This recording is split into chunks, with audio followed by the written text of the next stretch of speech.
2024-এ পুরুষ বেকার বাড়ছে, নারীরা কেন নয়? চাকরি নেই, পকেট খালি, আরেকটা দিন গেল কাজ ছাড়া। এমন বাস্তবতা এখন দেশের 26,20,000 মানুষের।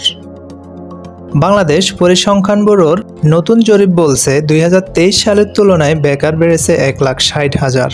কিন্তু চমকপ্রদ তথ্য হলো এই বাড়তি সংখ্যাটি পুরুষদের মধ্যে, নারীদের নয়। 2023 সালে দেশে বেকার ছিল 24,60,000। এক বছরে তা বেড়ে দাঁড়িয়েছে 26,20,000-এ।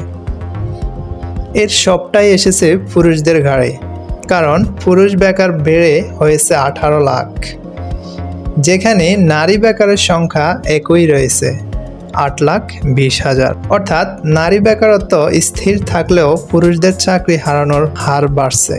বিশেষ করে শিক্ষিত তরুণরা কাজ খুঁজে না পেয়ে ভুগছে হতাশা, আর্থিক চাপে।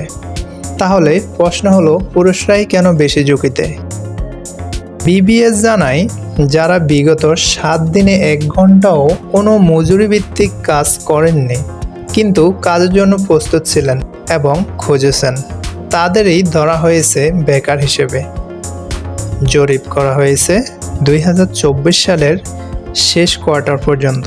বেকারত্ব এখন আর কেবল সংখ্যা নয়, এটা একটি জীবনের থমকে যাওয়া স্বপ্ন। এখন দরকার বাস্তবমুখী সমাধান, যাতে পরের জরিপে আমরা শুনি চাকরি বেড়েছে, বেকার নয়।